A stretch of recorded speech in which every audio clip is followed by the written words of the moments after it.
Good afternoon, viewers at home. I am Stevie Wonder, the Director of Standard Global Institute of Health and Management Studies. We started a series some time ago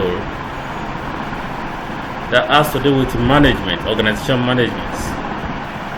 But today, we are going to start a series which I believe is a major challenge in most organizations in this 21st century.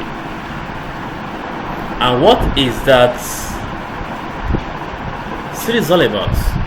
It's on what I title Organizational Growth and Development Management, Series 1. The series we are considering is Series 1. We just started this episode, this section, this segment of training. I found out that most organizations believe that the policies they are running is most sufficient to stand the test of time. Only for us to discover lately that all these policies being run by various organizations at different levels could not stand the test of time, especially at this crucial time of COVID era. This COVID era has made some organizations to be impotent, that is, inability to function well the way they should function in the area of productivity, staff management, client and customer retentions, and profitability. Okay, so what are the areas that we need to look into, or which are the major challenges being faced by organizations in this 21st century?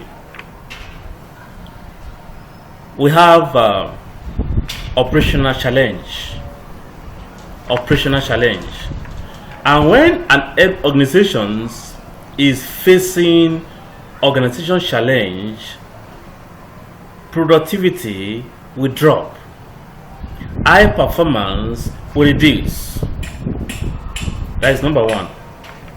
Number two, when organization is facing manpower challenge, that is human resources, the people, the employees, the total staff that makes up an organization, when they have challenge with them, it will definitely reduce the productivity of such organization. And when productivity is reduced, profitability becomes a challenge.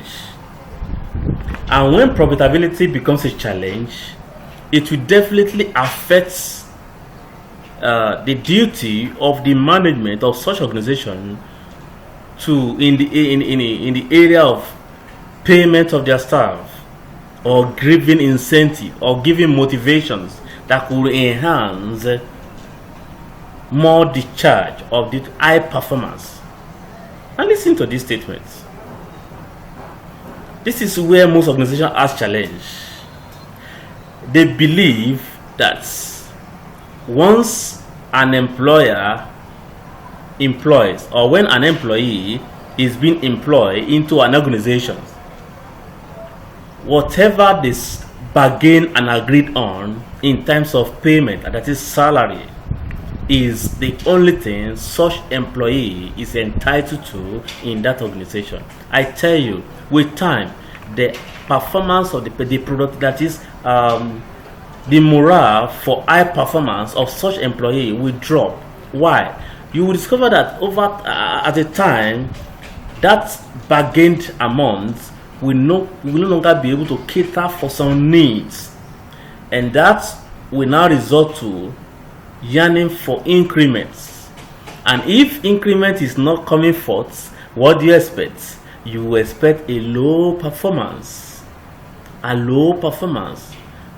that leads to low productivity And when a low productivity is being experienced in any organization, it means such organization will experience a low productivity. It's as simple as that. I mean, low profitability. The aim of every organization is to make profits. After you've made all the things necessary, you've discharged your duty, you pay your tax to the government, you pay your dues, your renewal fee, you pay your salary, you do every necessary thing.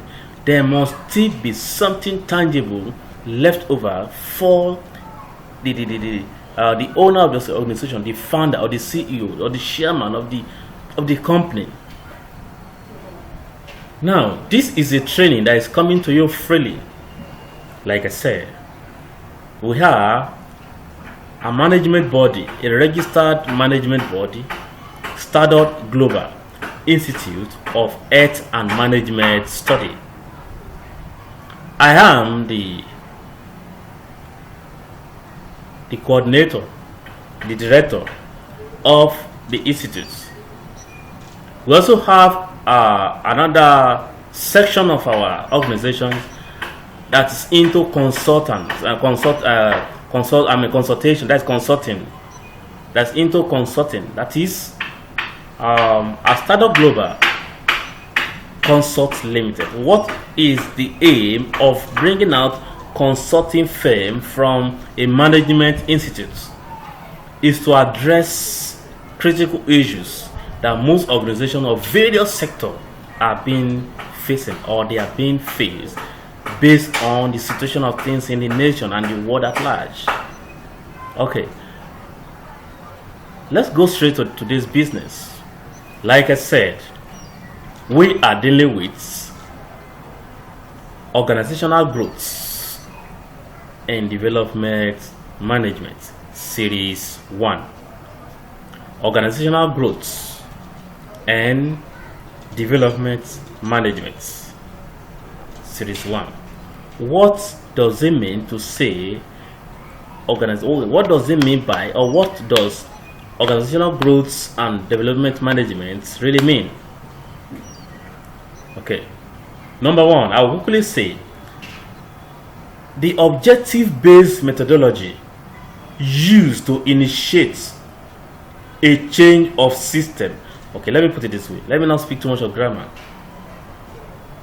Every establishment has a vision. Every establishment has a mission as well. Then we have core values. This vision, mission, and core values of most organizations are probably or mainly being referred to as the objective base. Objective base. I repeat, every establishment, every organization in every sector, be it medical, education, security, management, agriculture, industries, fashion, entertainment, any section of establishment, any sector that you find yourself, there must be vision that drives the operation. Okay, so if you are running your establishment on a vision, mission, and core values, these three variables, these three entities makes up what we call objective base. Okay, I think we're getting it more clearer now. Objective base, good. The approach, the strategy adopted, or the techniques, the systematic way at which this objective base is being actualized is what I called methodology. I'm going to give an instance now. Take, for example, you are in educational sector. You own a school. Now, what is the vision that batted at your school? If a vision is not clearly stated, it's just a function of time, such establishment might not be able to stand the test of time. People think that establishment is strictly for business or money making. Majorly, the first 10 years might not actually be, or the first 5 years might not be, depending on the circumstances and the area and the government policy of a nation where that establishment is being run. Okay, so the methodology. Now, talking about to initiate a change is just a kind of how will I put it now? It's a way at which you look into amendments. Let me put it that way. You try to adopt some new methods. Okay, let me put it that way. You try to adopt some new methods to getting things done. New methods to getting things done in order to remain, or in order to maintain your relevance in the marketplace or in the industry. That is the main meaning of organizational growth and development. When any establishment loses its relevance in the marketplace, such organization in no time will fold up. What do we mean by marketplace, or what is a marketplace? Marketplace is the customers or the clients you deal with. Are you into production? Your marketplace are the places your products are being distributed to. The marketplace also entails the consumer that consume your products. Okay, that is for production. In X sector, the marketplace are the clients that patronizes your establishment on the basis of service satisfaction. So when they no longer have the satisfaction they desire from your organization, they will simply go to another organization. That makes you to lose your relevance in the marketplace. What about a school, education sector? You have parents that patronizes your school from primary to secondary. When they start withdrawing their child one after the other, something is missing. There is a gradual losing of relevance in the marketplace. And those are the things we need to look into. Very, very important. Very, very important. Losing of relevance in marketplace makes organization not to grow and develop. Development of organization can be expansion. Having branches is the growth and the development there. Okay, when the particular location of your operations is still struggling to retain clients or customer, it means the place of marketplace, the relevance in marketplace is being affected. Okay, so that is just on that. I believe with God on our side, we will take this series to any stage until we are able to give details, or we have been able to provide a solution to any challenges that is facing any organization. Very, very important. Very, very important. Okay, so quickly, I want to quickly identify the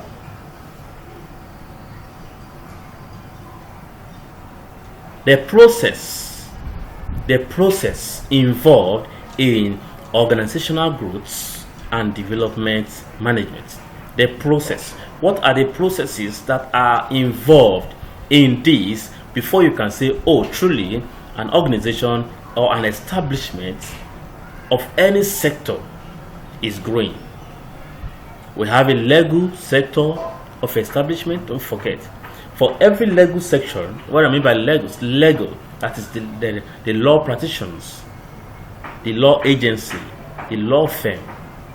Every legal sector also has some challenges that needs to be addressed for growth and development to continue.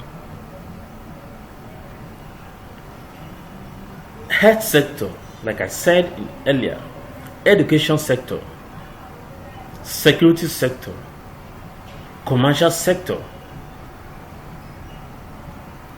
industrial sector, agricultural sector, banking sector. Oh, you want to know why some banks merge? You want to know why some banks fold up? You want to know why some schools merge or fold up, or probably you just find out a school will be put on sale and that person will take over. The same way in most sectors is simply a lack of growth or inability to grow and develop, lack of growth and development as a result of the managerial skills that are not being put in place for effective operations that can enhance effective productivity and profitability. I will not speak too much of grammar on this section of organization growth and development. Now, as we proceed in our series, I will try as much as possible to ensure that we make this thing a practical based teaching. Practical based teaching. Very, very important. Very, very important. Okay, so let's quickly run through the processes involved in organizational growth and development management. The first process is identifying a problem. If you are able to identify a problem, it will be easier to find a way through to getting a solution. Now listen to me. There's a difference between scaling through and scaling over. If you try to scale over a certain problem in confronting your organization, you will definitely still meet the problem there. You have to scale through. Scaling through is simply you trying to follow the processes involved for you to get desired results. It's very, very important. Getting desired results. Okay, so identifying a problem. What are the problems to be identified? Probably operational problem, like I said, productivity problem, profitability problem. The profit is no longer coming. There are debts everywhere. Instead of getting the profits required or probably desired, the other side is what the organization is facing. So for such to be addressed, you need to first see it as a problem. A problem identified is half solved, according to philosophers. A problem identified is half solved, but at least you've been able to know this is my challenge, this is my problem. To seek knowledge from experts on getting solution to the problem will no longer be the problem. It will now be your readiness to take a step.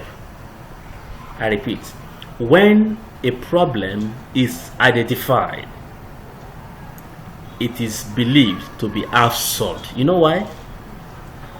You already know this is my problem. Oh, my problem is headache. Let's come back to health-wise now. My problem is headache, or stomach pain, or running stomach, or probably fever, or malaria, or all kinds of things. Probably spinal cord problem. You have been able to identify a certain problem. Now, there will be a relief in your mind, at least, oh, thank God, I've been able to find out what my problem is. The action or the step to taking action, that is to go and meet a physician or a doctor, to getting yourself treated of such problem, is the next thing.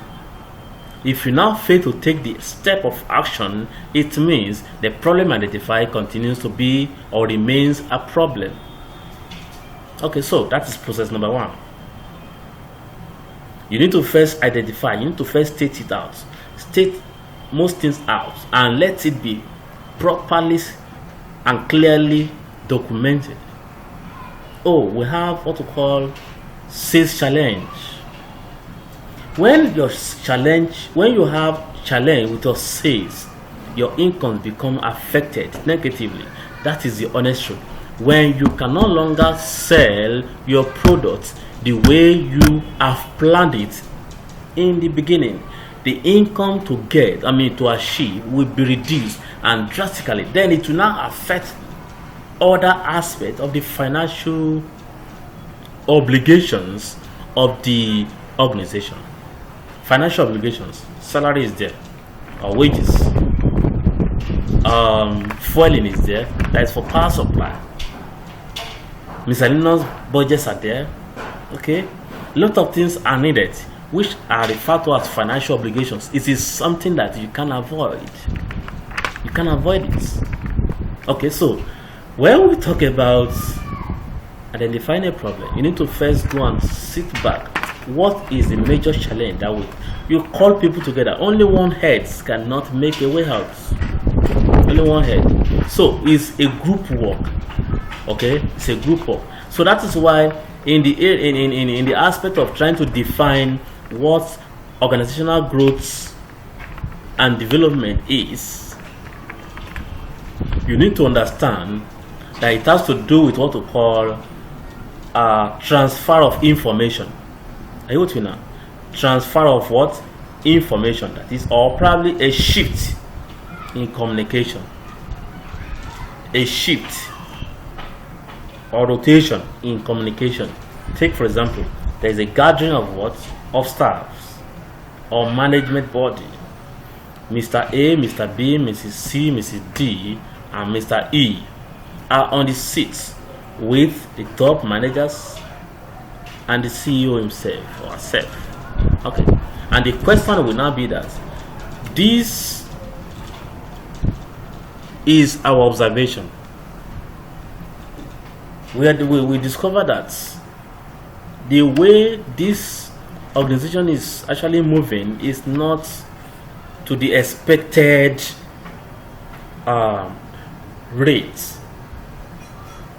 What do we think are the challenges? You will now see you have put you as a speaker, probably you are the head or the CEO or the owner or the chairman of the organization. Okay, you have been able to you open the floor, you transfer or you shift the communication from your own end to another end through questions and answer. Through question and answer. So in that case, you will not be expecting various response. As one person will give suggestion, another person will pick it up. There will be a shift in communication. And what is that communication? It's just a transfer of what? Information.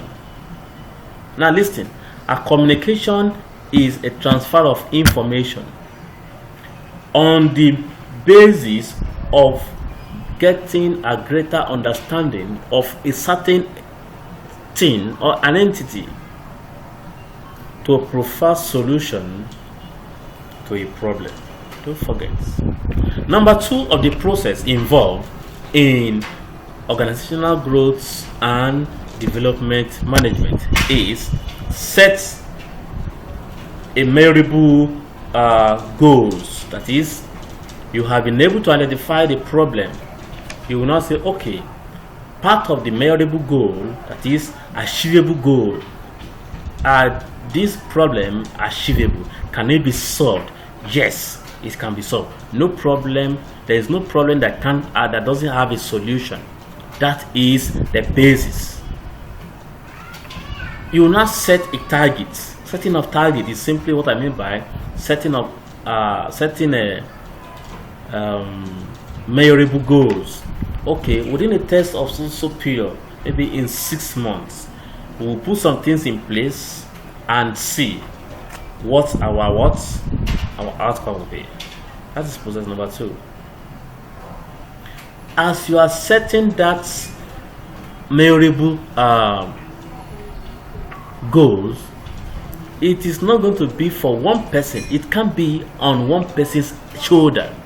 All shoulders must come together, lean on each other, brainstorm together, then for a quick response or quick outcome, positive outcome. If only one person thinks, oh, I have the manager, therefore we have identified the problem, with a test of time I'll provide solution, you are joking. You are what? You are joking. 2 heads are better than 1. And that is the problem with some organizations. They believe that having masters in management, that is masters in business administration, MBA, or having masters in management science, having masters in accounting, having masters in psychology, does not make you an expert over every situation. I will refer to God as the only being, the only expert that cannot make any mistake. So 2 heads are better than 1. That statement still remains the facts and the truth of life. When you find yourself in an organization where only one person believes, well, I've known it, this is the way this is the way I think, everybody must follow. In a test of time, in just a fraction of little time, such organization is bound to have challenges. Why? It's only one hand that is giving what? Giving every managerial order, operations, and the rest of them. That will not help situation. Is to have group of people. Why do we have board of directors in most multinational companies? Why do we have board of directors in a banking sector?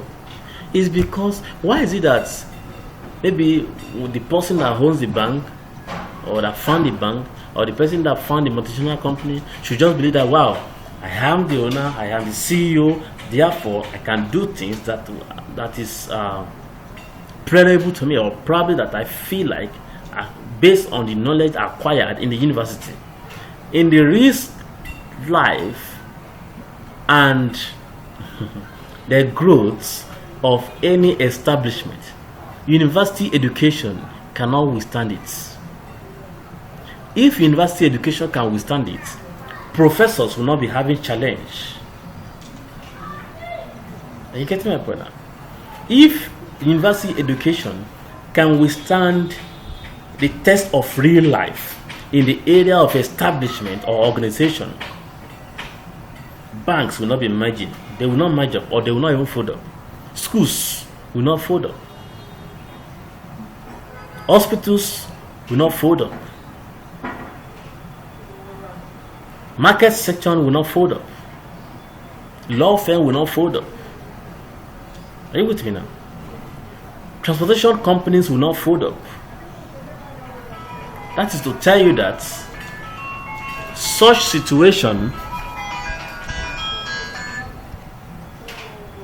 involves ideas of various heads and not just one person alone. It's very, very important. Very, very important. Okay, so number 3 is implement changes. You need to be able to implement. As the new changes is coming up, you need to be able to what? To implement.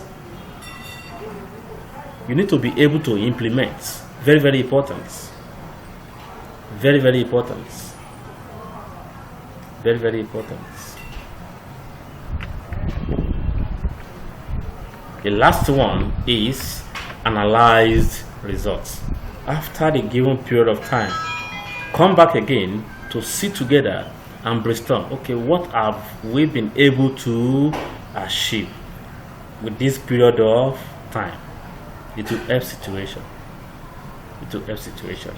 Okay, so I will end up with this statement by saying the major purpose of organizational growth and development is to better respond and adapt to industry and market changes and to maintain relevance. I repeat, the major purpose of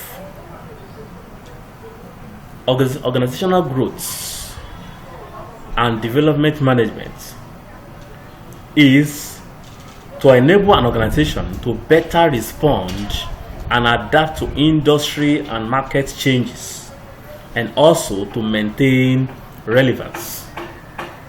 That is just the major purpose. Okay, so what are we saying in essence of this teaching, of this training? What we are saying in essence is simply no organization, or better still, let me say this, any organization that runs a rigid policy cannot grow. That's number one. That is the key thing. Rigid policy is that the same policy you've been running in the era of 2020 and 2010 is the same policy you are running. What happens when situation like Ebola era, COVID era? What happens when something that is more dangerous now happens? How do you adjust? An effective organization, or an organization that has an effective operations, must be the organization that runs a flexible policy. What is policy of a team? That is ability to adjust your plans, based on the situation of the nation, okay, national situations and the world situation. Let me give you a case study on this. Last year, 2019 December / 2020 drought, it was COVID-19 pandemic. Most organizations fold up. Most organizations are yet to recover back to where they are. Some merge up. All right. What happens to those ones that was able to stand the test or the trial of COVID-19 pandemic era? What do? They have been able to adopt what we call flexible policy. At a time like that, they are able to quickly do what? Adjust, amend, and fire. That is. So today, I will leave you with this series. When we meet again, we will be considering series 2. That is, what are the factors that can help the organization to grow and develop? Then what are the things that organization needs to do away with if they must grow? And so on and so on. Alright, I remain myself, Stephen Wonder, the director of Standard Global Institute of Health and Management Study. See you next time. Bye for now. Should there be any questions, please drop it on a comment box and I'll be glad to respond back to you. Thank you. Stay blessed.